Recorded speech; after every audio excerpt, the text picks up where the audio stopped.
Faces murder charges for beheading a pregnant woman in Alton. Police say Liese Dodd's mother found her dead in her home in the 3400 block of Bolivar Street last Thursday. Dodd was expected to have a mid-July delivery. What happened to 22-year-old Liese Dodd, who had just moved to this place in Alton, is beyond irreprehensible. It's abominable. It is completely terrible what happened to her. Her unborn child was also killed as a result of this. So she was brutally murdered, as well as her unborn child. This daughter, this mother-to-be, and her family were in the planning stages of a baby shower that was supposed to be at the end of June. DeAndre Holloway is in police custody and charged with first-degree murder and intentional homicide of an unborn child, among other charges. He is said to have had an on and off dating relationship with Dodd for about 2 years. Hello, I am Chris Hawk. I am DeAndre Holloway's stepdad.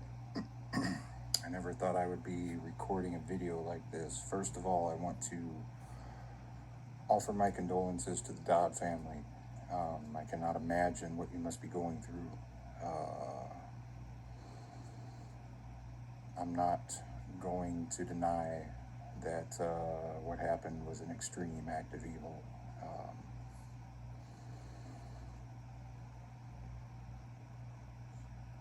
It was. I don't know how else to explain it. It was an act of evil. I don't know if there's a word that describes it. And over here, we are ashamed. His mom, his sister, we're all shocked. We knew he was capable of violence, but we never saw this. We've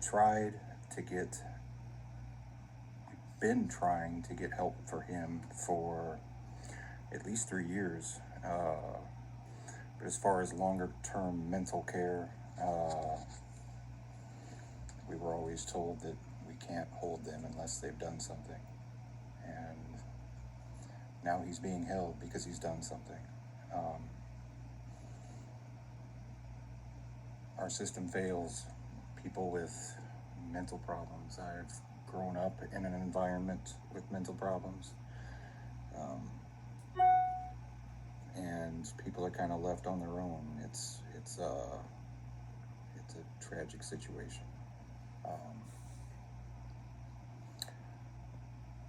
This is the D that we knew. They're old pictures, but they show that there's a human there. A human does exist. He's not a monster. What he did was savage. What he did was monstrous. He's not a monster.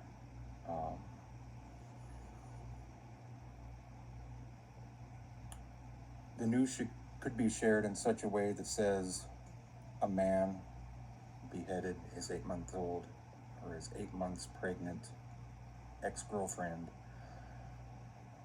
and that's all we need. We're all repulsed right there just hearing that. We don't need the hyperbole. We don't need the judgments of intent and motive. I haven't seen any articles that suggest that maybe extreme paranoia was part of it. Again, I grew up with mental illness. I grew up with a mom who experienced paranoia, and it was bad. It was bad. It was something where it was in her head that everybody was out to get her, even her own family. This is not me trying to justify what he did. I'm not. I'm trying to counter the narrative that he's a monster. I'm trying to counter the narrative where, as human beings, we are dehumanizing other people. We have to stop this. We have to stop this. We have to start. I mean, I don't know where the gospel went. A lot of this stuff is coming from Christians who are just straight up calling him a monster. They're saying there's only one answer to this, which is the death penalty, which I agree in a lot of states that's what this would be. I'm not advocating that DeAndre should ever be allowed to enter civilized society again. I mean, he's obviously crossed a line there. I'm not advocating anything like that. I'm just saying there's a human being here, and it's tragic. It's tragic what mental illness has done to him. And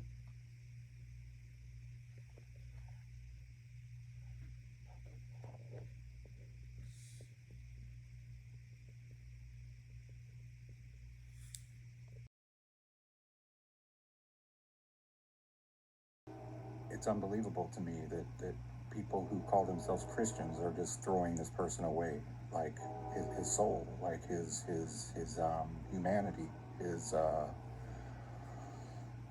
was human. He was fully human. As a matter of fact, he saved my life on one occasion, and that doesn't mean he's a savior, but the fact that he did an act of evil does not mean he's a monster. He's a human being. And we need to start treating people like human beings. Because what we're doing is we're driving each other into madness. That's what we're doing. And I'm extremely ashamed to see a police chief share a video that does this, and it goes national and international. And nobody talked to us. Nobody took the time to talk to us about anything, which is upsetting. This is not to discount the tragedy that happened to the Dobbs family at all. I'm just saying that if you treat this as him being a monster and keep pushing that narrative that he's savage, that he's savage, that he's savage, he's a monster, he's a monster, he's a monster, what you're doing is you are creating a mythical character, a legend, a villain. Charles Manson is one of them. Ted Bundy, any kind of serial killer you can think of. Anybody who does something heinous, we have put on a pedestal, whether we want to admit that or not.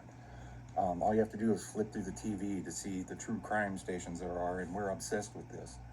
So if you're going to sit here and call somebody a murderer and not a murderer, a monster, if you're going to call somebody a monster and at the same time give ratings to the shows that talk about these things all the time and kind of place these human beings on a pedestal of evil that is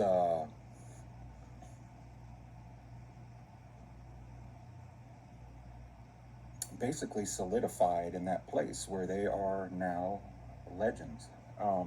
If we do that, we are just creating a cyclical problem. We are feeding into the very thing that we supposedly don't want to see. And this news needs to be shared. I'm not saying it doesn't need to be shared, but there are facts that can be shared that make us all realize how repulsive this is without having to dehumanize a human being. Just to self-aggrandize yourself by shooting a story into national attention. And I don't know, one thing I know is that I'm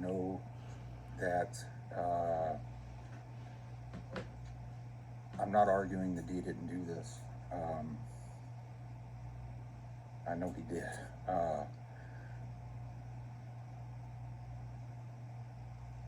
But I'm also going to say that it's been said before, but a lie has made it halfway around the world while the truth is still putting its shoes on. And there's a whole lot of truth that people aren't seeing here. And that doesn't mean that Dee is innocent, but it means that we really need to take mental health seriously, or we're never going to see an end to this kind of thing. And again, I'm sorry for the pain is not a accurate word. It doesn't grasp it. I'm sorry for the sorrow. I'm sorry for the pain. I'm sorry for the anguish. I'm sorry for the mental torture. I'm sorry for the